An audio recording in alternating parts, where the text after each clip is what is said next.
We are gathered on May 17th at UCLA, where it's a beautiful sunny day.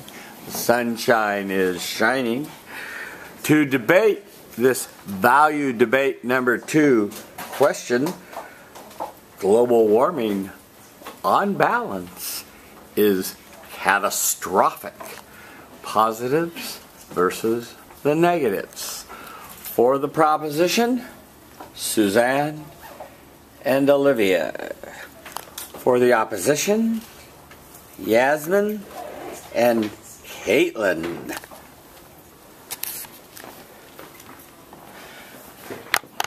And your timer is here. Hi everyone. I want you to close your eyes for about 5 seconds. Imagine finals are over and we're finally on summer break. You're all on vacation on a tropical island with your significant other, your parents, friends, roommates. How does it feel? I bet it feels nice.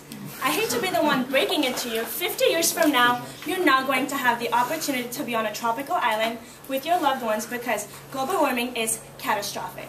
Hi, my name is Susanna, and our topic for debate is global warming on balance is catastrophic. To define catastrophic, it's causing sudden damage or suffering. This is a value debate. It is not a debate regarding whether global warming is taking place or an argument whether it's man-made or nature-made. Our opponents agree with us that global warming is taking place.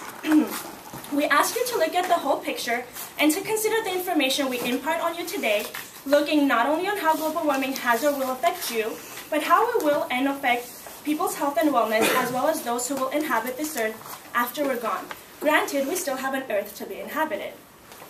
We ask you to judge this debate on the preponderance of meaningful evidence. This means that it's not only the quantity of evidence provided, but also the quality of evidence that should grant adherence in this round.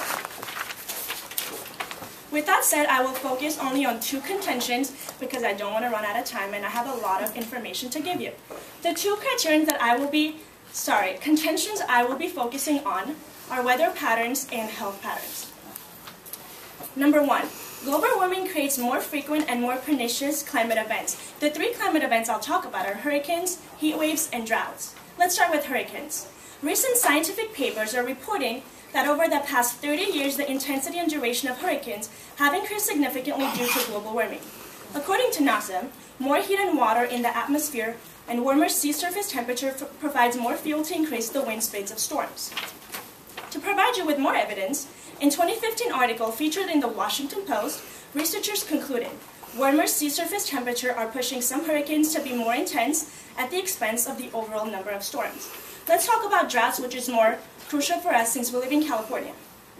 A new NASA study published in March 2016 finds that the recent drought that began in 1998 in the eastern Mediterranean Levant region, which comprises Cyprus, Israel, Jordan, Lebanon, Palestine, Syria, and Turkey, is likely the worst drought. Hold the paper down a little bit. I can't see your face. I'm sorry? Hold the paper down. I can't see your face. Sorry. Is likely the worst drought of the past 9 centuries. For the sake of time, let me speak about the drought we're living in California. Since we're living in California. By using a PDSI, which stands for Palmer Drought Severity Index, to calculate the drought level in California, the National Oceanic and Atmospheric Administration recorded 2012 to 2014 to be the driest in 1,200 years. Guys, I repeat, 1,200 years. In their 2014 article, Griffin and colleagues who studied climate variability and climate change at the University of Minnesota suggest temperatures have combined with low precipitation deficits to create the worst short-term drought in the last millennium for the state of California. Let's talk about heat waves, which will lead me to my next contention of health problems. In 2015, NASA has released data showing how temperature and rainfall patterns worldwide may change through the year 2100 because of growing concentrations of greenhouse gases in Earth's atmosphere. A study published in 2013, Gershinov explains how workers in the fields face epidemic of heat-related injuries due to global warming. The impact of such disasters is dependent on the local vulnerabilities. However, this affects each and every one of us. Every year, droughts get more severe, hurricanes get stronger, and heat waves reach record temperature. Let me talk to you guys about the health issues that we're facing due to global warming. And global temperatures leads to hundreds of thousands of deaths each year. work-related health problems, chronic illnesses, and mental health and violence. According to Lomborg, it is often assumed that global warming will put human health under greater pressure. The IPCC finds that higher temperatures will cause an increase in death and illness, especially among the old and the urban poor with limited access to air conditioning. According to Arthur Nelson, an article published in April of 2016 featured in The Guardian, the effects of heat stress brought on by a warming world are already evident among the 4 billion people who live on the tropics and the subtropics. Let's talk about chronic illnesses. According to Dr. Gold and Dr. Sam at Channing Division of Network Medicine in Boston, air pollution, cardiovascular mortality have been increasing in cities of Asia, Africa, and Latin America, where air pollution levels are rising due to industrialization. According to Patty and colleagues, in 2015 they released an article stating some of the psychological consequences due to climate-related disasters. Some are PTSD, acute stress reaction, bipolar disorder, depression, and farmer suicide.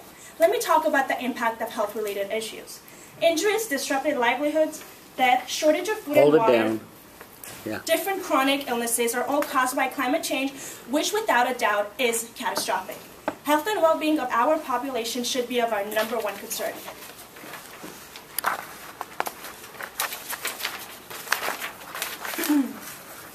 So my question is this: are the effects of global warming on balance catastrophic? Are the weather patterns abroad and in the States catastrophic? What about all the health-related issues in our population? I strongly believe they are. As you hear our opponent's side and the claims they make, I urge you to vote for the proposition just as the 69% of you did on the survey beginning of the class. Thank you. Thank you. 47. Thank you. Chair will now, unless you want to use prep time, the chair will now recognize a cross-examination period of 3 minutes. Please stand close together so I can get you both in camera range. A little more to the right, please. So we're this way. This way. Yeah, perfect. And hold your papers about there. It can be a little higher, but just don't hide your face. Thank you. Susanna, so you mentioned a quote by Lomborg stating that the IPCC finds higher temperatures will cause an increase in deaths and illnesses, especially among the old and the urban poor, with limited access to air conditioning. Did you not? I did. So did you go on to read the article where he actually contradicted that quote from the IPCC saying that, mentioning that reports on human health often leave out that in a warming world there's actually less winter deaths? I did read the following health impacts Lomborg makes, which is why I didn't quote Lomborg and used other resources and research to provide my evidence. But did you also go on and read ahead where he actually mentioned that more people die from cold weather rather than in the winter rather than in the summer, with 15 to 20% more people dying in the winter rather than in the summer? Sure. Okay, moving on. So since there's more lives saved in the warmer winters due to global warming, wouldn't you say that those people are benefiting from that? People are benefiting from it, absolutely, but I do think that throughout the entire season, when people are dying due to cardiovascular, respiratory, Look out here to the audience, lung please. cancer, all the health impacts that global warming is affecting people's health, I don't think that people who die in the winter is any less than the ones that are dying all throughout summer, spring, and fall. Even though there are 15 to 20% more people dying in the winter? Even though 15 to 20% more people dying in the winter. And that not all the causes of cardiovascular disease and depression are caused by global warming? Absolutely not, but they definitely contribute to a high percentage. A high percentage? High percentage. All right, so moving on. You also mentioned that the sea surface temperatures are the cause of hurricanes. Huge contribution, yes. Okay, well, did you know that in recent studies it's been proven that the sea surface temperature is not an indicator of potential intensity for hurricanes? Not according to my research, no. Well, in fact, did you know that sea surface temperatures are at an all-time high right now, but the potential intensity for hurricanes are currently at a historical average? I respectfully disagree with the second part of your statement, but I do think that hurricanes are at a high. Okay. But wouldn't you say that that means, by calculation, if our sea surface temperatures are at an all-time high, but our potential intensity is at an average, wouldn't you say that it's not an indicator of hurricanes? Absolutely not, because of the recent study published by NASA in 2016 saying that hurricanes definitely intensify global warming. Interesting. Moving on. Oh, we're actually finished. We're good. Go on. 30 seconds. You have 30 seconds. We're done. Okay. Oh, okay.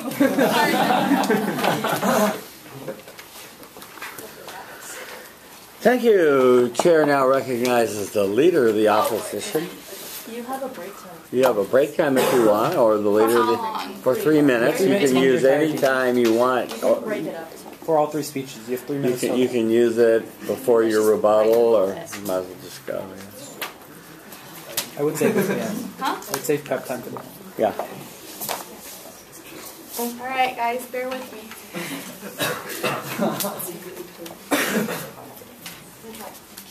Okay.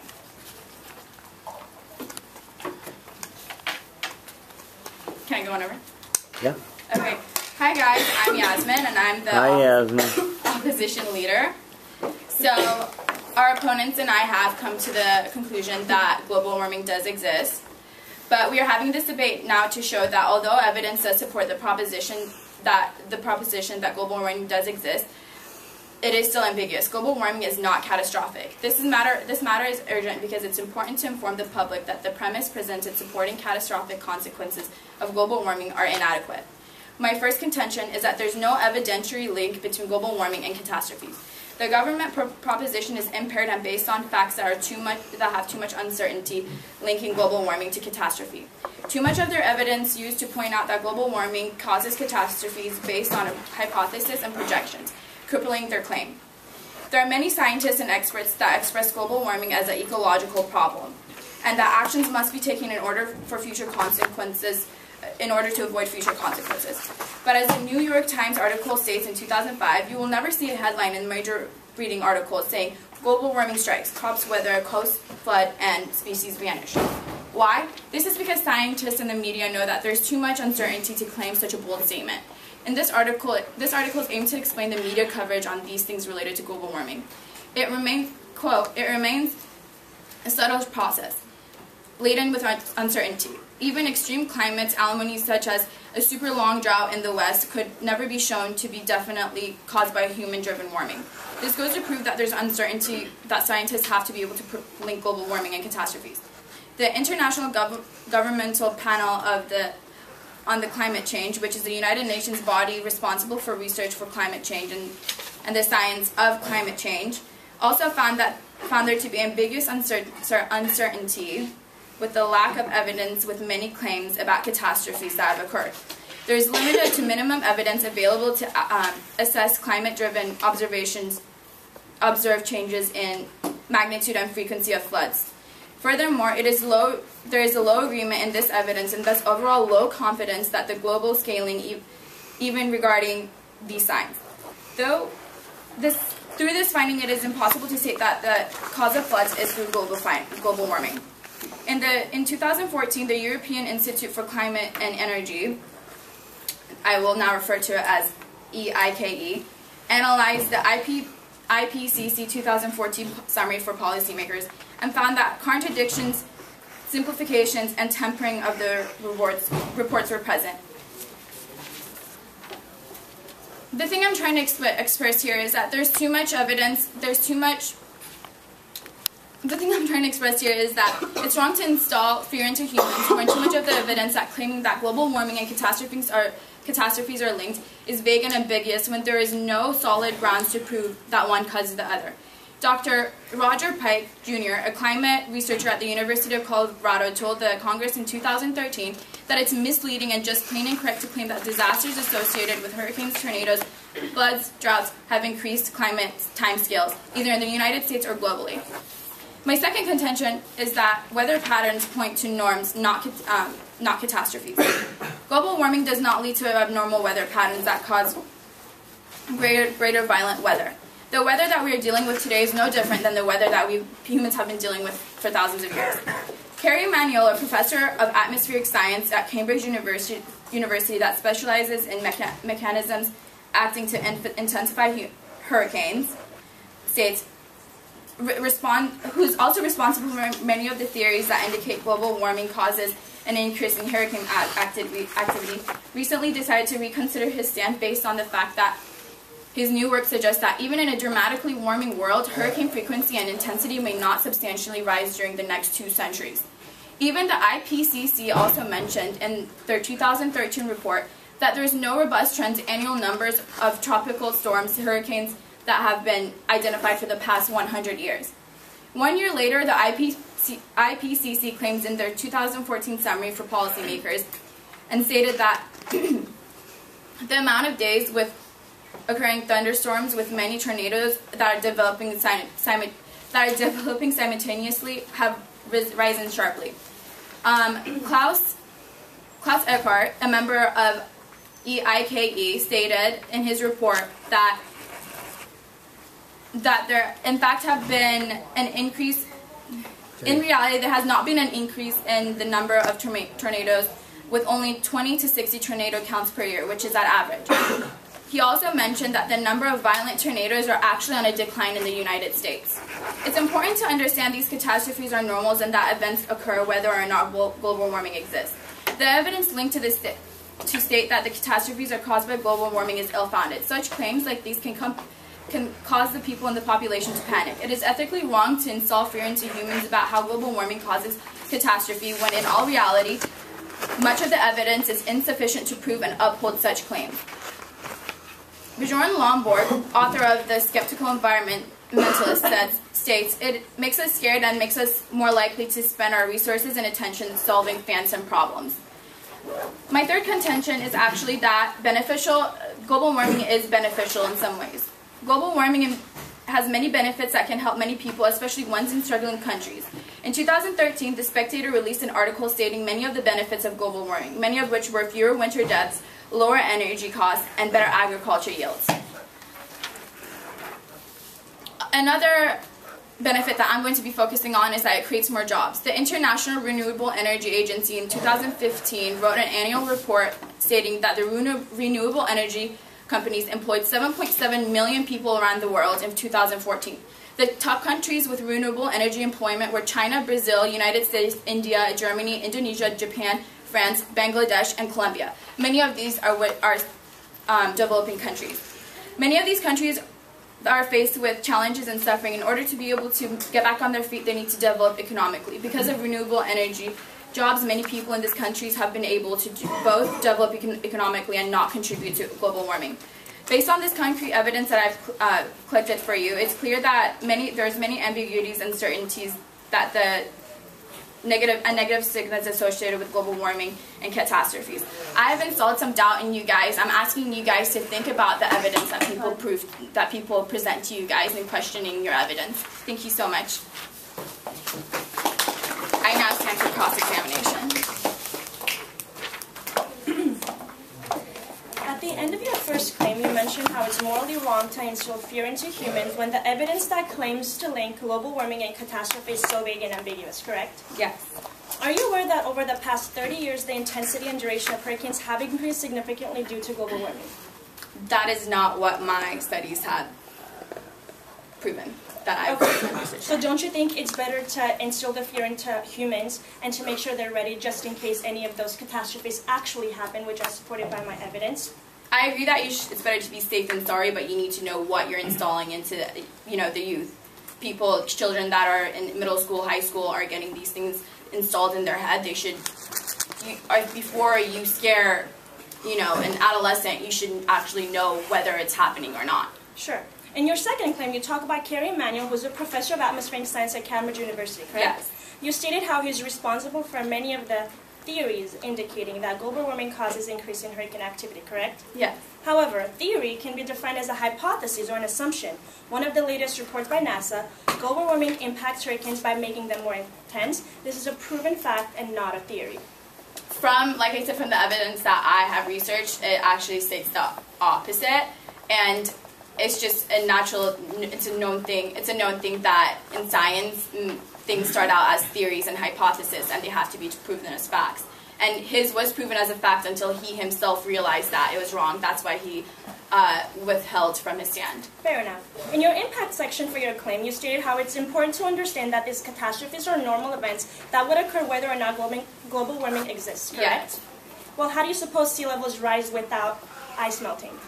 I admit that global warming is a contributing factor, but there's other things, bigger things that are contributing. It's a small percentage about what global warming, like the ice caps melting, is a very small percentage to what is actually causing the sea levels to rise. I understand. So you do think that the sea levels rise because of the expansion of sea as the temperature also increases? I think the sea levels are rising because of the polar ice caps, which is a very small percentage. But it still is a percentage, yeah? A very small one. But it still is a percentage. A very small percentage. A percentage still counts. In your last claim, you mentioned how developing countries need to focus on developing economically by having renewable energy jobs, correct? Yes. How do you think these people are going to get up and go to work with their relatives, family having cardiovascular diseases, respiratory lung cancer due to global warming and health patterns? Do you really think that the main cause of cardiovascular disease is global warming, or is it ethnicity, their diet, you know, their genetics? Absolutely, those are factors that contribute. Those are excellent factors you brought up that contribute, but the point of this debate is global warming causing them. And how much of a percentage does global warming cause for someone to have a heart attack or get depression or PTSD? That is not my question. Thank you very much. Thank you.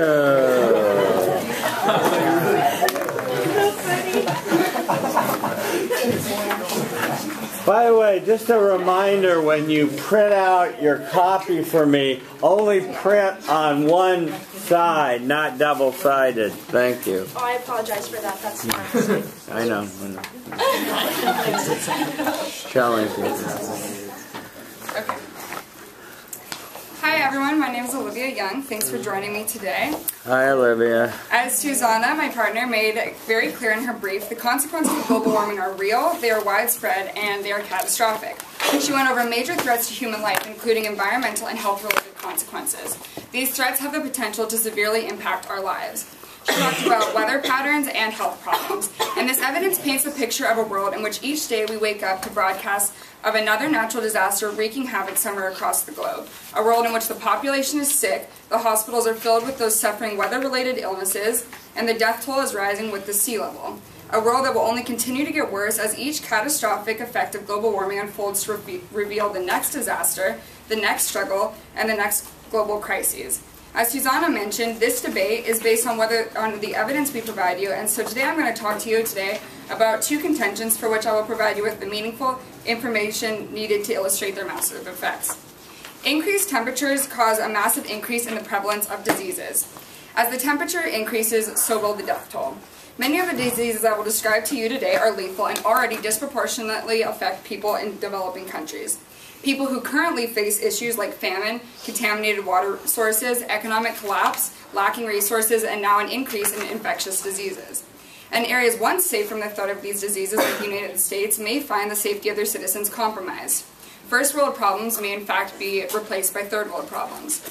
Globally, infectious disease accounts for 1/3 of the 52 million people who die each year, according to the Yale Climate and Energy Institute this year.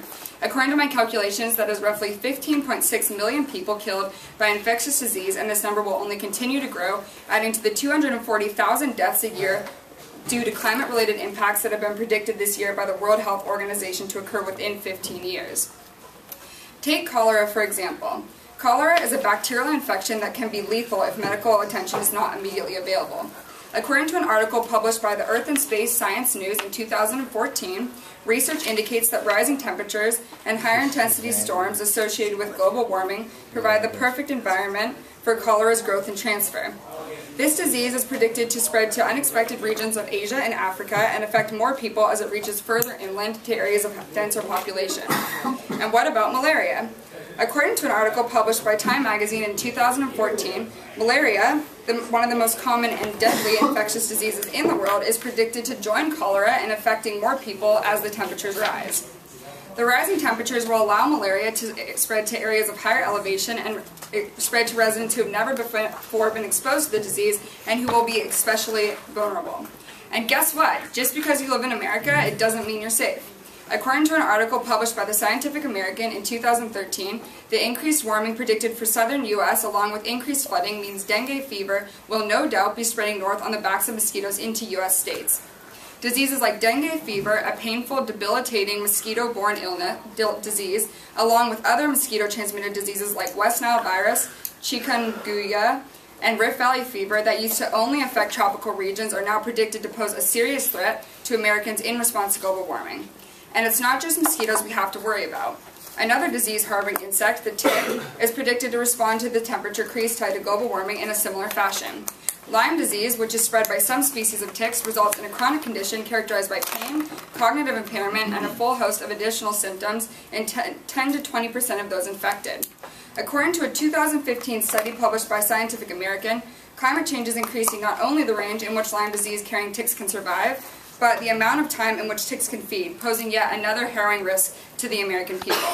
Taking a look at the skeptical environmentalist, Lomborg says that regarding the spread of malaria, that combating malaria is primarily a question of development and resources. However, Lomborg fails to mention diseases like West Nile, dengue fever, and Lyme disease, which the National Resources Defense Council in 2013 said we lack adequate prevention programs and reliable vaccines for. So now, because of global warming, we will be experiencing an increase in the prevalence of these infectious diseases. And what does this mean? This means that not only will more people be dying from these diseases, but more people in our very own backyard. And as climates around the world shift, the rise of disease may be just another contender for the worst effects of global warming. Environments around the world may prove to be no longer suitable for human flourishing, leading to an influx of environmental refugees. So essentially, global warming is now the world's landlord, and it's evicting all those who stand in its way. Changes in weather patterns, drought, and extreme weather events have the potential to destroy homes, stifle local industries, such as farming, and make certain areas unfit for human life. This displacement could pose catastrophic consequences not only to those who are being forced to evacuate, but to neighboring countries who will be flooded with environmental refugees. And it's not a thing of the future, this is happening right now as we speak. An article published last month in the Journal of Environmental Research Letters links climate change to the swallowing of 5 low-lying islands within the Solomon Islands by rising sea levels and identifies 6 more islands where severe shoreline recession is taking place. I want to make it clear to you that people live on these islands. According to an article published by the Washington Post last week, nearly half of the houses on one island were claimed by the sea, and another island may prove to be the first example of an entire population of people displaced by the effects of global warming as the entire population of the island prepares to move. The effects of global warming are real for the inhabitants of these islands, and they are truly catastrophic. According to estimates made by the United Nations University Institute for Environment and Human Security this year, between 50 million and 200 million people, mainly subsistence farmers and fishermen, could be displaced by 2050 because of climate change. And I ask you, where are these people going to go? So is the effect of global warming on balance catastrophic? Is the spread of lethal diseases both abroad and in the United States a catastrophe? What about the displacement of thousands of people by global warming? Well, I think it is, and I urge you to vote for the proposition as we have provided you with a picture of our Earth that may not be as easy to accept as the one provided to you by the opposition, but is nevertheless one that is accurate and one that is backed scientifically. This picture is mine, it is yours, and it's our children's. It is a picture that shows illness, suffering, and disaster and can best be described as catastrophic. So I'll end with a quote from Al Gore. The warnings about global warming have been extremely clear for a long time. We are facing a global climate crisis. It is deepening. We are entering a period of consequences. I now stand open for cross-examination and points of clarification. Just stand open for cross-examination.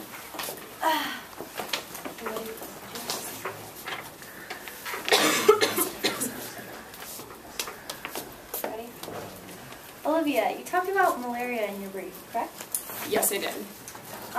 You linked the rise of malaria in your brief to global warming and quoted Earth, Space, and Science, which isn't the most reliable source. Are you aware that according to the World Health Organization, the temperature increase that you said in your brief will not cause malaria to become an epidemic? Well, that is a multi-point claim that you just made. First of all, Earth and Science News is a reliable source, and the information that's presented on it is done by actual scientists. The research is real, so it is a reliable source. And I actually couldn't even pay attention to the last part of your question because I was so caught up. Could you please remember? Because you were what? Are you aware? There were so many points in the question that I thought I could not pay attention to. Are the you whole aware question. that according to the World Health Organization, the temperature increase you cited in your brief will not cause malaria to become an epidemic? Well, regardless of whether it's an epidemic, increased deaths in combination with all the other illnesses that I mentioned, this is catastrophic. Catastrophe doesn't necessarily mean it has to be an epidemic. It just means that there has to be extreme harmful effects So, Great. Are you aware that the majority of the diseases you mentioned are actually on the decline? can you clarify which diseases? Well, according to the World Health Organization fact sheet that I will later elaborate on, between 2000 and 2013, malaria interventions helped to reduce malaria incidence by 30% globally, 34% in Africa, and during the same period, malaria mortality rates decreased by 47% worldwide and 54% in Africa. Okay, well, the numbers you're citing are from 2013. So yes, the people who are right now being exposed to malaria, maybe those prevention methods will help them. But the areas that malaria is predicted to spread to that are unexpected and we don't even know where it's going to be yet, it's just going to spread to higher altitude. These people are not protected and they're not necessarily safe from malaria. Great, moving on. Are you also aware in North America, cholera and yellow fever were virtually eradicated with the advent of filtered chlorinated water and basic sanitation? Was this abroad or was this only in North America? In North America, as I stated. Okay, well, I'm talking in my brief. I actually talk about cholera in developing countries, not in North America. So this question isn't really relevant. Perfect. Moving on, addressing one of the boldest statements you said, global warming is now the world's landlord and it's evicting all those who stand in its way. Are you aware that the variation in climate is actually normal if you look at past records of Earth's climate change? Well, I believe that this is a debate about values, so I think we need to focus on the values and whether the effects of global warming are catastrophic, not whether it's man-made or whether it's nature-made or the logistics of it. Okay, well, according to Professor Eastbrook, he writes in 2015 Global Research article, global warming of the past century, which is 0.8 degrees Celsius, is virtually insignificant when compared to the magnitude of at least 10 global climate changes in the past 15,000 years. Well, I think that my research showed the effects of global warming, and I think that we just need to pay attention to the values at this point. Great, thanks. Thank you very much. Malaria vaccine? Yeah. Ah, cool. Yeah. I volunteered to get that. Yeah. Okay. Okay. It's time to hear from the member of the opposition Yes. for a speech not to exceed 7 minutes in length. Okay. House, come to order, please. Thank you. Hi, my name is Caitlin. Thank you all for joining me for this debate. As you have witnessed, my partner provided you all with many noteworthy claims, and today I will be adding further necessary evidence to inform you as to why global warming is not catastrophic. I will be aiming to get through 3 of my 4 contentions today. For my first contention is weather patterns are normal and not catastrophic. Variation in climate is actually normal. The only way to determine whether these increases in our Earth's climate are abnormal is to look at the long-term temperature record. Lomberg, author of The Skeptical Scientist, says, we have only used thermometers systematically and globally for the last century and a half. The world's longest record in central England goes back to 1659. Looking at the patterns of past climate change dating farther back than 135 years ago, we could distinguish any man-made effects. With that being said, we only have a few decades that we can predict such catastrophes from, and even develop the claim that we are deviating from Earth's natural temperature variation. Robert Tranzecki, a senior writer at The Federalist, states, the warmists don't just have to show that temperatures are getting warmer because variation is normal. That's what makes climate change just an appalling, stupid euphemism. The climate is always changing. The environmentalists are the real climate change deniers because they basically want global temperatures to maintain absolute stasis relevant to 1970, not coincidentally, the point at which environmentalists first began paying attention to the issue. Professor Don Eastbrook wrote in a 2015 Global Research article, global climate changes have been far more intense, 12 to 20 times as intense in some cases than the global warming of the past century, and they took place in little as 20 to 100 years. Global warming of the past century, 0.8 degrees Celsius, is virtually insignificant when compared to the magnitude of at least 10 global climate changes in the past 15,000 years. None of these sudden global climate changes could possibly have been caused by human CO2 input to the atmosphere because they all took place long before anthropogenic CO2 emissions began. The cause of the 10 earlier natural climate changes was most likely the same as the cause of global warming from 1977 to 1998. Our past records of Earth's climate variation suggest 30-year climatic cycles of global warming and cooling, contrasting with the idea that global temperatures have remained stable for thousands of years and have more recently skyrocketed. Robert Transecki also says, various environmentalists attempt to create a hockey stick that makes current temperatures look abnormal have been embarrassing failures, involving problems like an improper mixing of recent thermometer measurements with less accurate proxy measurements that estimate temperatures farther into the past. It is important to recognize Earth's increasing atmosphere is part of a natural cycle that follows patterns of past climate change records. It is not necessary to promote a great concern and instill fear into people around the world. Climate change is expected. My second contention is the benefits of global warming. Global warming leads to fewer winter deaths. My partner mentions multiple benefits of global warming. However, I want to address the most detrimental aspect that doomsayers are focusing on, global mortality rates. Matt Ridley explains in the 2016 Spectator article there are many likely effects of climate change, positive and negative, economic and ecological, humanitarian and financial. And if you combine them all, the overall effect is a positive one and likely to stay positive until around 2080. That was the conclusion of Professor Richard Toll of Sussex University after he reviewed 14 different studies of the effects of future climate trends. Cold rather than heat is the leading cause of increasing mortality rates regarding global temperatures. Matt Ridley states that for the last decade, Brits have been dying from the cold at the average rate of 29,000 excess deaths each winter. Compare this to the heat wave 10 years ago, which claimed 15,000 lives in France and just 2,000 in Britain. In 10 years since, there has been no summer death spike at all. There are other benefits to global warming, such as an increase in jobs and better agricultural yields. However, death is considered a catastrophic event. If colder winters are the reason for higher mortality rates rather than warmer temperatures, then the claim that global warming is catastrophic is not as valuable as one may suggest. My last contention is the spread of disease is not due to global warming. Pervasiveness of tropical diseases stems from poverty and lack of necessary sanitation. In the National Center for Policy Analysis article from 2011, Sterling Burnett, NCPA environmental policy analyst, wrote, while these and other tropical disease outbreaks are troubling, historical evidence and current medical data from the World Health Organization indicate that they don't portend the spread of communicable diseases. A warm climate is a necessary condition for the mosquitoes that carry malaria or can carry malaria and dengue fever, but it's not a sufficient condition for the disease to become an epidemic. The World Health Organization fact sheet in 2014 stated between 2000 and 2013 an expansion of malaria interventions helped to reduce malaria incidence by 30% globally, 34% in Africa. During the same time period, malaria mortality rates decreased by an estimated 47% worldwide and 54% in Africa. In the under 5 age group, mortality rates have declined by 53% globally and 58% in Africa. Almost every health expert recognizes that the prevalence of tropical disease in the developing world stems from poverty and the conditions it entails, including lack of access to medical care and basic sanitation. In North America, cholera and yellow fever were virtually eradicated by the advent of filtered chlorinated water and basic sanitation. Malaria was almost exterminated through a combination of judicious applications of pesticides, the draining of many of the nation's swamps, and the use of screens on windows and doors.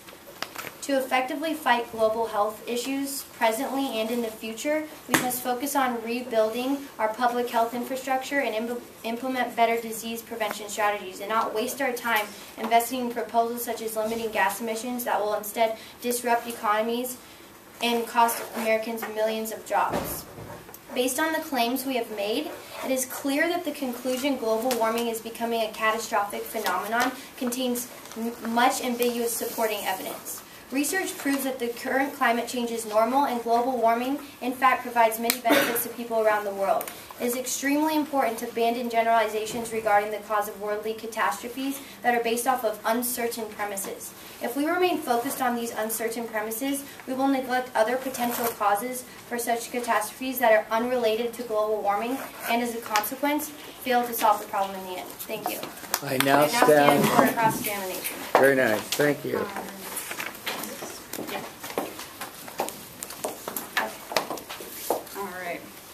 In your brief, you referenced a 2016 article by The Spectator as saying that the combined effects of global warming are positive and likely to stay positive until 2080. Is this correct? Yes. So you are saying that the 240,000 deaths a year due to climate-related impacts that have been predicted by the World Health Organization to occur within the next 15 years, as cited in my brief, are just casualties. These people don't matter because generally global warming will benefit us. Is this correct? Of course, these lives matter, but if you look at the grand scale of how many people are currently inhabiting the world, which is over 7 billion people, 240,000 compared to that number cannot be considered as a catastrophic epidemic. All right. Well, who will be benefited by this change? Will residents of third world countries who will be contracting more infectious diseases or experiencing yet another obstacle in their already difficult lives, will these people be benefited, or will it be the countries who have enough money to prevent the negatives from happening? There are some negatives that are happening, but there are also some benefits. Over 7.7 million people, as my partner stated in her brief, are currently being employed by renewable energy companies. Yeah, but these jobs are great and everything, but it seems like people dying is probably a more pressing concern at this point. Moving on, you have stated in your brief that you do not believe the effects of global warming are catastrophic. Is this correct? Yes. So according to you, losing your home to global warming is not catastrophic then, am I correct? Once again, you have to look at the entire scale and not people being individually affected. As much as I would like to think that me losing my house is a catastrophic epidemic, it's not. I'm not that important. Okay, so you spoke quite a lot about whether climate change is happening and whether it is natural in your brief. Is this correct? Yes. The topic of this debate, as you can see written on the board, is not whether climate change is happening or who is causing it, but it's actually whether the effects of climate change are catastrophic. We're assuming it's happening, and we agreed to that before this debate took place. So we need to focus on whether these effects have been backed scientifically. These events that have been backed scientifically to cause climate change are catastrophic, and not distract ourselves from the question at hand. Moving on, you address the issue of infectious disease in your brief. Is this correct?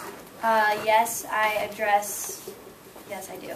But I also address other... Do you focus on malaria? I focus on malaria and dengue fever and yellow fever and cholera. But not on Lyme disease or West Nile virus. Am I correct? No, I did not mention that. Okay, well, although malaria may be eradicated in America, Lyme disease and West Nile virus are not, and both diseases that are we don't have effective prevention mechanisms for or treatment according to the National Resource Defense Council, which I cited in my brief.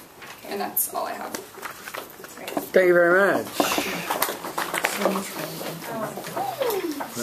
So much wrong. Too much for that. So much wrong. Information on infectious diseases. My entire major. So.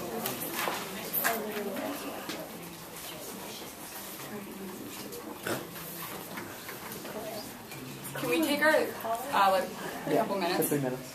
You can take your prep time now, yes? You have 5-minute rebuttals, and you can take your prep time now. Yeah. We turned in a rebuttal to you, right? Afterwards, yeah. Okay, I gave you a copy, but I made extra notes on it. That's fine. There's a lot of editing that I did wrong. That's fine. Okay. Keep it down so the debaters can prep, please. I'll tell you funny stories about this.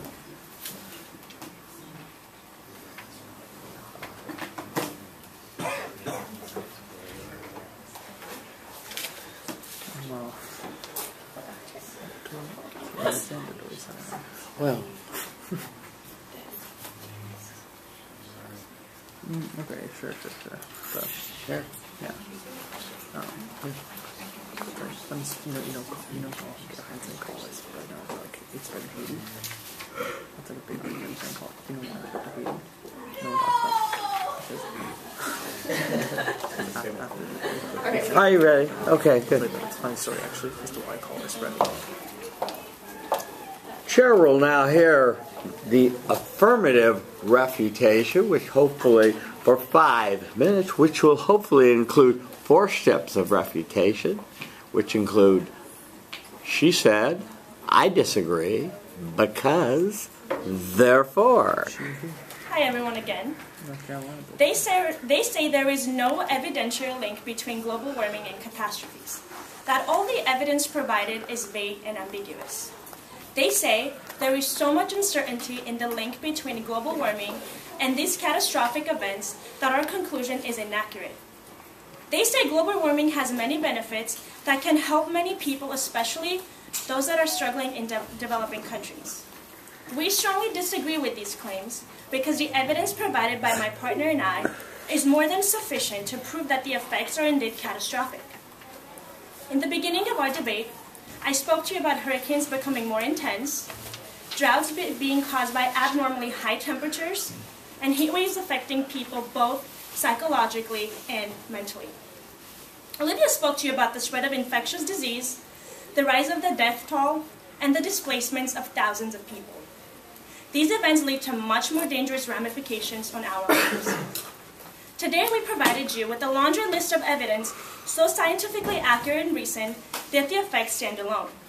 And while our opponents have tried to make these claims sound as if they are only predictions with little weight or backing, they have failed to recognize the fact that many of these events are in fact happening as I speak. These are not ideas. These are not guesses. They are not things that are They are not, sorry, I apologize. They are things that are happening as we speak, and the catastrophic weight that these events carry is obvious. It is obvious that when people lose their homes and they're being destroyed, they're forced to leave, it is catastrophic. It is obvious that when someone dies of an infectious disease or faces a life of suffering because of one, that this is catastrophic. The evidence is clear, the evidence is potent, and it paints a picture of world that is absolutely catastrophic. Therefore, we ask you as the audience to take all this information and understand the severity of the implication that global warming presents. We ask you to remember that this debate is one in which we're questioning the effects of global warming, assuming that it is happening, as we mentioned in the beginning of our debate. We're not asking whether global warming is happening, whether global warming is caused by humans, or whether it's a natural phenomenon. You're being tasked with identifying whether the effects that have been scientifically tied to the presence of global warming are indeed catastrophic. We believe it is, and the evidence supports this assumption.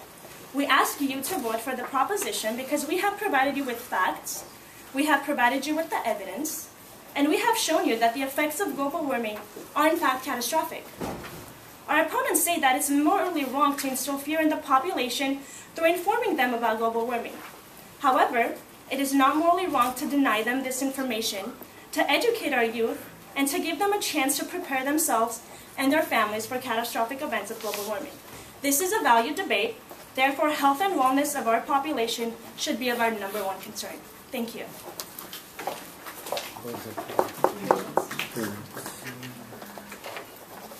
Thank you very much, Susanna.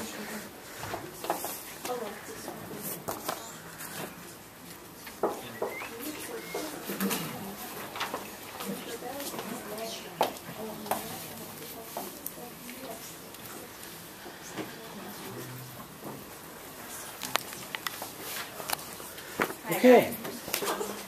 They say that global warming is catastrophic because of extreme weather changes. They say that global warming is the cause of extreme hurricanes, heat waves, and droughts. And they also say that global warming is the cause of health problems and that global warming is the cause of displacement of many people.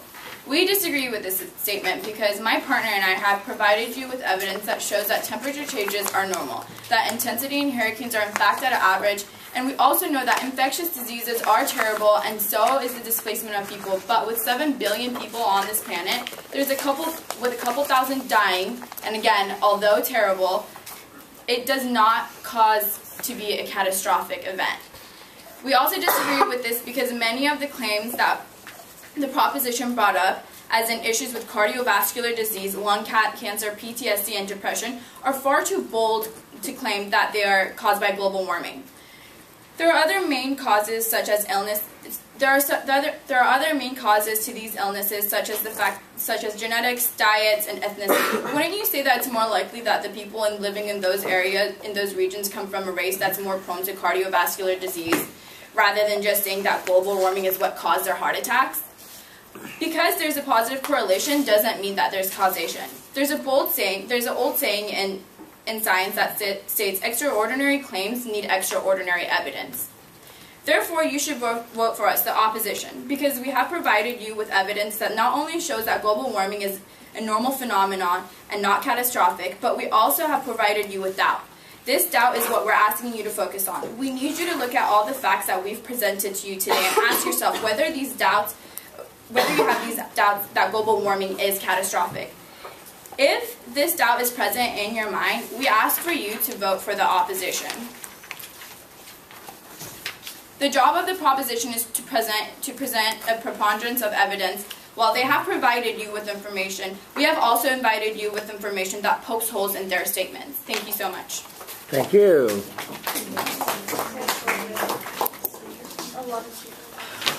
Okay, with that done, I invite the competitors to cross the house in the spirit of good sportsmanship, to hug, to shake hands, shake hands, and to, it's now time for the judges to do their job individually. No talking. So please fill out your ballots, and as soon as you have them available, let me get past you to the other side. I'll probably stand a bit.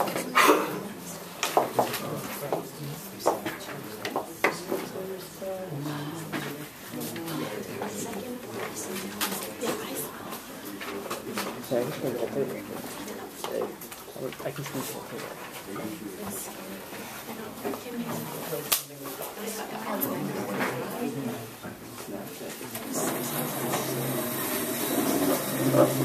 Okay, I don't know why you're talking, but you're supposed to be individually filling out your ballot. It should be silent in the room. Thank you.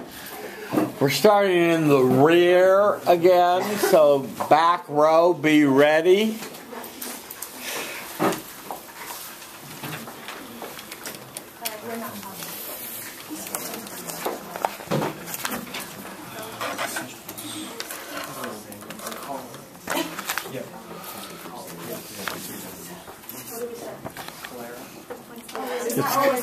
It's cholera. Right? No. You said it right the first time. It's cholera.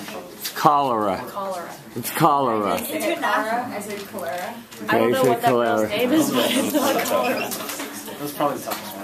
It's okay, I was with you. Then you're not student. I actually, who says it's said that way? Is that like, Definitely cholera. because I feel like I've heard it only. No, because it's Vibrio cholerae. Oh, yeah, that's a bacteria. No, it's Vibrio cholerae. It's a bacteria that causes cholera. Definitely cholera. Thank you. Well, Thank you, Doctor. sorry. Hope you can still understand the points even though I misforgot the word. No, that was fine. Yeah. We got the idea.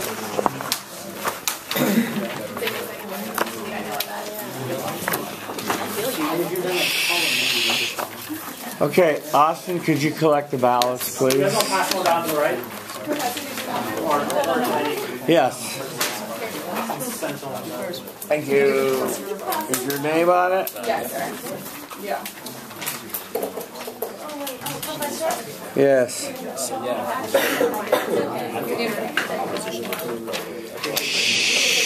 Can everyone turn it in? And then back on?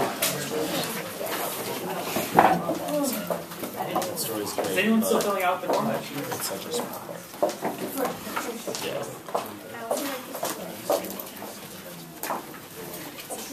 Okay, in the far corner. Okay, get ready in 2 minutes.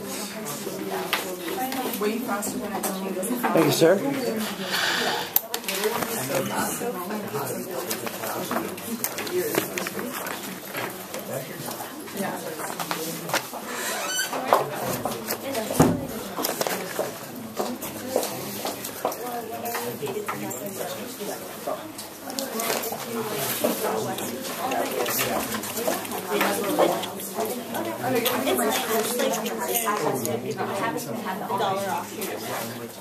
Not late. Robin? No decision, give her the ballot back. Passive aggressive behavior.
We graduate at like 3. Wait, when do we have to do the self-evaluation by? 2 weeks from today? Okay. What is it? Is it just answering questions?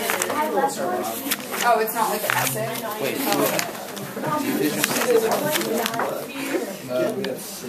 Okay, House come to order, please. On the question, global warming, on balance, is catastrophic, considering the positives versus the negatives. The decision goes to the government on an 18-to-8 decision. 18-to-8 decision. Before we start, I want to just remind the remaining debaters of a couple things that didn't happen in this debate that I would like to see happen in the remaining debates. One is I want to remind you of orally citing the dates of your evidence when you're reading your briefs. We didn't hear that from a lot of the debaters today, and that doesn't allow you to evaluate the evidence fairly. Secondly, you're given 5 minutes for refutation. Today they used 3 minutes and 2 minutes. I would like to see you use the entire time. And that means going more point by point on what they argued and said and refuting it, not just, as you saw one person do, grouping all their points together and then making a general refutation, but on cholera, on overpopulation, on migration, and refuting it that way. Okay? Let's go to the rear. Sir, jump up. Could you all part the water so we can see this great gentleman's critique? Oh. Thank you. Can you lose your water bottle? Thank you. And your computer? Thank you. Rock and roll, sir. Hi, my name is Sam. I voted Hi, for Sam. the government. Although I voted for the government, both teams did fairly well, equal. The reason why I chose government was primarily because of Olivia's cross-examination. It caught my attention, and I thought she did really well. So that was a turning point for you. You felt that she undermined enough of their case, and that was a turning point for you. And that points up, folks, the importance of cross-examination and spending time on it, and not just asking a question, letting your partner, your opponent, ramble on, but also having follow-up questions. Thank you, sir. Yes, please. Hi, I'm Maya. Hi, Maya. Could you move your head, please? I also voted Jimmy. for proposition. It was actually my first time, I realized, voting for a proposition this whole. Can you move your head, please? likewise, I was sold by Olivia's assets. And so they provided a lot of facts and information. Good job. I'm Alex. Hi, Alex. So I thought y'all did a really good job, like overall. For the most part, it was kind of hard for me to decide which way to go, but I did end up voting for the proposition. Again, Olivia, you did a great job, but for me, it was when you were being examined, you were able to respond really well. Suzanne also did a great job when you were giving over your brief. You kind of sound like a news reporter a little bit. So, oh yeah. Hi, I'm Suzanne. Yeah. You did a great job. On the other side, like Yasmin and Caitlin, you guys did a great job as well. Like really no critique. I wasn't persuaded. So. Okay. Yeah, but good job. Interestingly enough, one could say correctly that both sides had interesting studies and points, but one side to you was more persuasive than the other, right? Absolutely. So you were sort of a persuasion model judge in this round. Yes, please. Can you part the waters, please? Thank you. My name's Alexia. Hi, Alexia. So, Susanna, during your brief, I was really engaged. Like, I thought you were a great. How'd you vote, by the way? Oh, sorry, I voted with the affirmative. I'm going to take it away from you.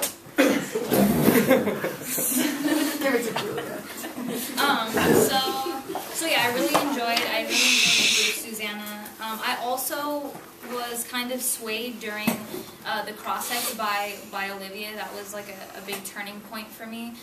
You kept harping on the fact that this is a value debate, and so some of the points that were made by the other side kind of weren't relevant. And so when you pointed that out to me, I was kind of swayed by that. But overall, I enjoyed the debate as well. I thought it was interesting that both sides presented opposing information, like opposing studies that said completely different things, so that kind of tripped me up as well. But yeah, so either way, I sided with the government. Okay, thank you. An interesting point, you know, in a factual debate when you have opposing information, it becomes problematic, doesn't it? And you have to do a little bit more work in weighing the information, who had the more recent information, who presented it in a more compelling manner. Could you slide up? Oh, I forgot you. Sorry, sir. Yes, sir. Okay. Hi, I'm Casey. Hi, Casey. Opposition. The reason being primarily... Can you move your head, please? Yeah, thank you. Primarily, I think it was in the last rebuttal by the opposition. They kind of let this kind of, one of the underlying points from the proposition, which was like the propagation of diseases, I think. Right. To sum it up, they kind of just let that go, like all the way, and they just said, oh, that's just a small number. But really, that's kind of what they were debating. I thought that was enough to warrant it being catastrophic. So otherwise, in a debate where there's a lot of big clash and a lot of conflicting sources and arguments, I thought that, you know, was kind of a central point.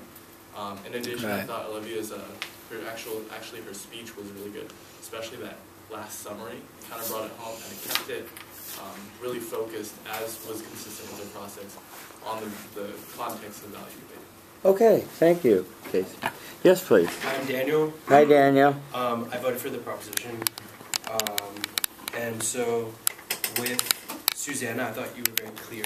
And I appreciated that you used like a very limited amount of like things that you were going to talk about and just like really focused on that. And you kind of like outlined that at the beginning, that that's what you were going to do. And it made it very helpful to follow along. And then Olivia, when you were being cross-examined, you did a very good job at kind of like saying, oh, like that's not relevant, like all this stuff. And I think that it showed that you were very prepared and that like you really knew your stuff very well, because like if you weren't prepared and you didn't know your stuff, you wouldn't have felt that you would be able to say like actually like that's not relevant and all that stuff. So yeah, good job there. And so those were two really strong points from you guys. And then Yasmin. So I think that like your citing of sources like was like very helpful, but the one part that was difficult to me for me to like put together was like why jobs like were important in determining whether or not it's like catastrophic. So yeah, that was just one thing. And then Caitlin, when you were doing cross-ex on Olivia, just like I was saying, it was like really good that she was able to defend herself. I thought that that was one of your weak points, where like you would ask a question and then she would defend herself, and then you would just say okay and move on to the next thing, rather than like say, oh, actually no, it is relevant, because like there was something you were saying about cholera that I thought like really could you could have like expanded more on. So, but yeah, good job everyone. But yeah, I voted for the proposition. Okay, thank you. Yes, sir.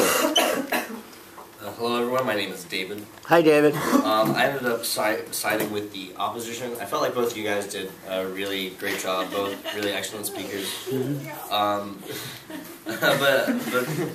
But for me, Yasmin sort of won the debate. I don't know, for me, like, part of the criteria is who sort of does the most arguing, kind of, because I feel like how much arguing you do is a really good indication of how well you've immersed yourself in the material, and I felt like Yasmin, like during cross-examinations especially, was doing a good job of like fighting back well.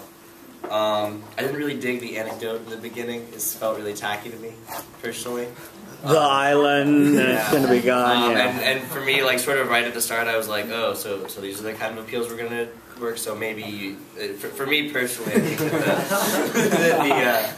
the government might have dug themselves a little bit of a hole with that lead, but that's just my idea, and obviously it was not the prevailing idea, so yeah. Okay. Thank you very much, and thank you for and if we can remember to offer points to both sides as we're standing up, even though we voted for one side, we can offer helpful comments to the other. Yes, please. Cool. So hi, I'm Wyatt. Hi, Wyatt. And I actually sided. Julia, can you move your head? Thank you. I actually sided with the opposition as well. I for one, actually appreciated the anecdote. I thought it was just a fun way to look at it. So, she loves you, Wyatt. So, basically, I felt like this debate was a lot of going back and forth between the different sources and whose sources were right. So, yeah. Really, the two things that made me sway to the opposition side was one, in terms of defining like how large the catastrophe is. Can't even speak today. Catastrophe is how diseases are being able to be mitigated through chlorinated water, how people are being displaced but they can also be relocated. So it's in terms of possibly the size and the impact of the catastrophe. So that's what made me sway to the opposition. Thank you. Do you have anything more to say to the government side? Just any other helpful comments while you're no? Okay. One thing I want to say, by the way, in your giving us in the outline we gave you to follow, we had you have your assertion, your reasoning, and your evidence as a style of putting together your brief. It's good to say, and impact, it's good to say those words. I notice a lot of you are skipping the words, but it's good to say. And the impact of this is, and my support or my evidence for this is, so don't leave out those slug lines of where you are in your brief as you're arguing. So you say, my claim is this, my evidence, my reasoning is this. My evidence is this. The impact is you're going to be voting for the government or voting for the opposition. Yes. Did you give me your ballot back? Yeah. Okay. Okay. So I name. Hi, I'm Robin. Hi, Robin. I voted for the. Can you move your head, please? And how'd you vote? I voted for the opposition. So I'm going to start with saying something positive about your presentation and debate. From a value standpoint, I think you had a lot of research, you backed it up. I just had a problem with disease connecting to global warming because some of the diseases, vaccination solve it, chlorinated water solves it, some pharmaceuticals solve it. So I don't know that global warming, if we were to stop all use of cars and carbon monoxide, is going to solve that problem. So for me, that was a really big issue. Yeah. And also I know that rising oceans, because I live in, I have a place in Galveston, so the water rises and falls, and that's just natural. And sometimes people lose houses and then they build their house further back. That's just what happens. Sometimes the land rises, Yeah, so and there's a lot of reasons that, you know. So that was why I voted for the opposition. And I wanted to really point to you guys because I think you did some really good numbers on the disease, and you guys were prepared with those numbers to really dispute that and also to talk about the water and vaccinations and solutions to that, which have nothing to do with global warming whatsoever. So those are kind of just the main reasons. But I also like, Caitlin, the way you kind of pushed back. You did it in a very diplomatic way. So you guys were both really good at your delivery. Yeah. Let me make one comment seconding what Robin said. I did think the opposition, in the spirit of a negative team, were good at being on point and refuting. They said, now on your study on this, on your study on malaria, on your study, and they had on point refutation, which made for good clash. And so I really appreciated that you clashed with the opposition.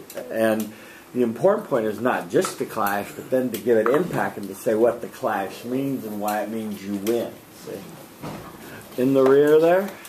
My name is Carmen. What's your name? Carmen. Carmen?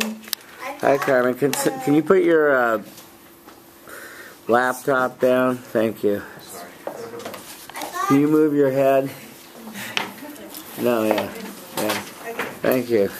I thought both sides did a really good job in road mapping.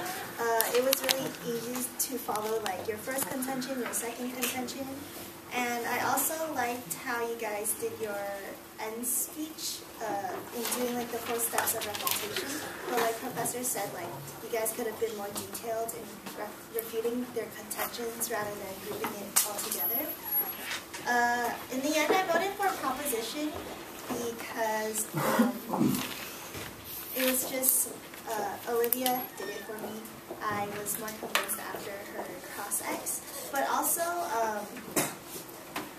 I didn't really get why the criterion was preponderance of evidence, because a value debate criteria is more like cost-benefit or utilitarian, and preponderance of evidence is more like a fact debate. I didn't hear what the opposition's value was. I know proposition said their value was health and wellness, but clarity-wise on what your value was, I didn't really hear it, so I missed that. But overall, good job. Okay, good. Let me just add one thing. One thing that didn't get debated much, which was in the wording of the resolution, was they were sort of almost given a criterion with on balance, and we didn't really hear in rebuttals a balancing of the two scenarios of how we balance out what to do. And so that on balance, are there more positives? Are we getting, you know, the kind of benefits they talked about in the end with better agriculture and, you know, better farming and so on and so forth? The benefits that are coming, and, you know, less people are dying from the warm than the cold, and so you balance that against the other things. So that could have been another way they went. Yes, please. Hi, I'm Kayla. Hi, Kayla. First, I was going to say, like, amazing job, both of you. I know it can be really hard to, like, work with your friends, because sometimes, like, but I think you guys were very mature and handled it very well. I ended up voting for the proposition. Although the anecdote was a little cheesy, I thought it was able to show your personality, and it really got the audience paying attention. So I think that, like, it was a good addition. Yeah, Susanna, your brief was very, very strong. I was listening the entire time. I was very focused on it. It's like you laid it out. You clearly were very organized. I also think in the cross-examination, Yasmin, you were able to, definitely were strong and did your research and were able to know the rebuttal very well. Olivia, yours obviously was very, very strong. You clearly did your research. You were very precise, and your ending was immensely strong. It was very highly value-based, which is what this debate was about. Galen, you were very intellectual, and your research was conducted effectively, and it was very, very strong on both sides. I just felt the proposition had more because it was a value debate instead of a fact debate, I was very drawn to their arguments, especially in Susanna's rebuttal when you kept saying, this is catastrophic, it really got me focused upon, wow, this really is probably an issue. So because of the persuasiveness of the proposition, I sided with them. So, Caitlin, just one last question. Yes. What would the negative in that judgment paradigm have to have done to, would they have had to almost say to everything they're linked to it being catastrophic as not catastrophic, not catastrophic, yeah, not catastrophic? Yeah. Okay. I think they came strong with the disease aspect. Yeah. That I think they could, like, because the proposition had the whole catastrophic thing on their side, I think they could have focused on that more and maybe, like, attacked the fact that, like, they did have good points, but I think that it just could have been said stronger. Okay. Yes, please. Hi, I'm Young. What's your name? Young. I Hi, Young. Voting for the proposition, but I was actually with the negative from the start. It's the conclusion part that actually turned me to. It's the conclusion, the rebuttals. Yeah. Yeah.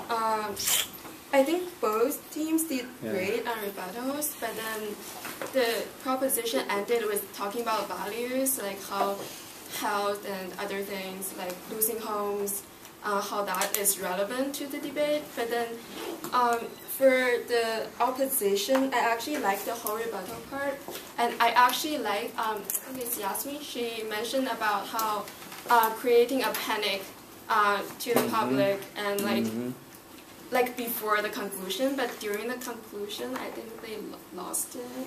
I just think if they kept stressing on like how bringing panic to the public with uncertainties and stuff like that, it would be like better. So. Okay. Thank you. Yes, please. My name is Victor. Hi, Victor. I started with the opposition side.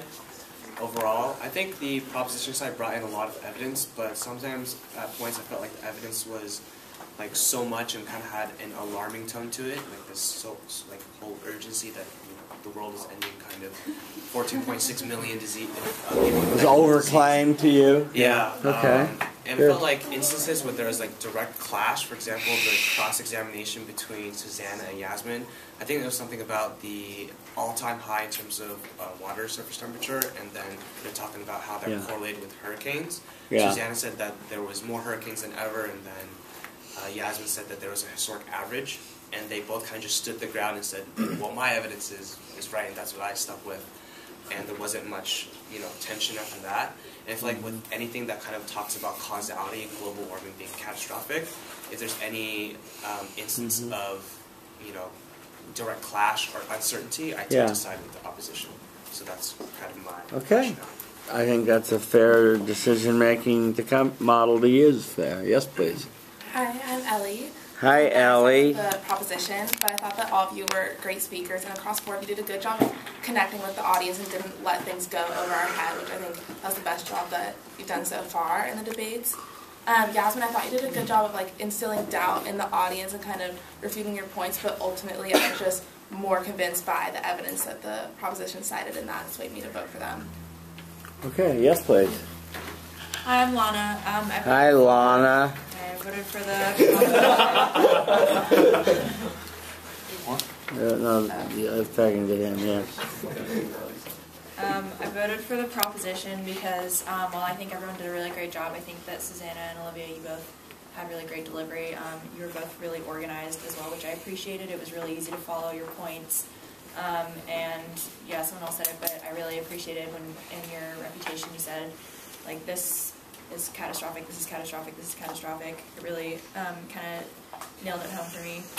And then I also kind of wasn't sure about, like, from the beginning, both sides said that they were not arguing whether or not global warming existed. You both agreed that it did, but then it kind of felt like sometimes the opposition was kind of negating the, I guess, impacts of global warming and kind of refuting that it existed. And that's kind of, that might have just been my interpretation, but it seemed like that some time was spent talking about that, which felt sort of irrelevant since that was a given in the debate topic. So that was, yeah. Look, I'll just quickly say that was that's a tricky part of this because there's no such thing as a pure value proposition. It's always about something, and there's always a factual basis for values. And the just for example, the whole claim by the IPCC that hurricane frequency, their projections, their predictions that they're going to go up massively, are denied by this side. That wasn't stipulated or given that was a neutral thing. Just there is global warming. It was stipulated, but the argument about whether there's going to be catastrophes due to hurricanes was open ground to be debated. Right. Yes, please. Hi, Lauren. Hi, Lauren. I ended up voting for the proposition mainly because of Olivia's speech. I thought it was really well organized and really really well researched. So you did a good job. And then Susanna, you also did a really good job of responding to Yasmin's cross examination. So that kind of won me over also. And then something that kind of just turned me off about your guys' speeches was... Negative, you mean now? Opposition. Yes. Yeah, yes. You guys. There's a lot of guys up there. The opposition. Yeah. Even though you guys did a really good job as well. I did think it was kind of self-contradictory to spend time talking about the fact that global warming may not even be occurring, and then to go on and say what the advantages of global warming are. That didn't really make sense to me. Okay, so you saw a contradiction there. Okay, interesting. Okay. So I voted for the government. I thought you guys were very professional, poised, and it made you guys seem very believable. Personally, you guys were too, but personally I am on your side, as far as the debate. No. I'm still on that side. I just thought you guys weren't nearly as strong enough. Because their whole brief were all the fallacies of Al Gore's. When you gave us the 9 fallacies of Al Gore, their whole brief were the fallacies. And I thought you could have been a lot more tough on them. They were saying how hotter weather causes heart attacks. My BS meter was going crazy, and I thought, please say something. But you guys did say something, but you let it slide. And for example, in Olivia's cross-ex of you, Caitlin, she said, the World Health Organization says that by 2050, 240,000 people are going to die. All you have to say is, keyword, predicts. It didn't happen. I thought if you just said that, it would have been done. Individual speakers. Susanna, I thought you had great eye contact. And I thought your voice was very friendly, but I thought you could be more natural. It started to sound like Siri at some points. I'm just kidding. Did you like my No, take your criticism seriously. No one else is going to tell you real stuff. No, so. I appreciate it. Okay, I'm good. kidding. Yeah, keep going. Olivia, I thought you had good evidence. I thought you sort of talked at the same volume throughout your speech, so it made it hard to follow. Yeah. Yasmin, I thought you had really good cross-ex questions that normally would work, but she was so confident in the way she said, the way she responded. Naturally, you were right, but I started to go with her. Normally they would work though, your cross-ex questions. And I'm so sorry. I thought during your brief you could have a little more eye contact. I think during the video when you look at it you were looking down almost entirely. Yeah. Caitlin, you had good questions about how disease and global warming are not related, but I thought you could be more impactful, they would respond. Their response wasn't that good. Be okay, therefore this. Don't just go on to the next question. Have an impact statement. So yeah. Good. Thank you. Yes, please. Jeremy. Move your head. Yeah, I thought you guys all did a really good job of speaking with confidence, and you definitely all had done your research, that's for sure. I felt for me, I started with the proposition. Susanna, your opening was very concise and easy to follow. I thought the anecdote would have been even stronger if you had found a way to tie it back at the end and really drive it home. But even still, I felt the simplicity of your speech and its structure made it really easy to follow and therefore easy to hold on to. I felt in terms of the cross-ex, Olivia, you did a really good job of constantly bringing it back to this is a values debate, and this is why this is relevant, this is why this is irrelevant. And, almost at that point, regardless of what you're saying, your confidence, along with, like you were saying right before, Susanna's confidence in the cross-ex really helped to kind of swing things a little bit more into that side.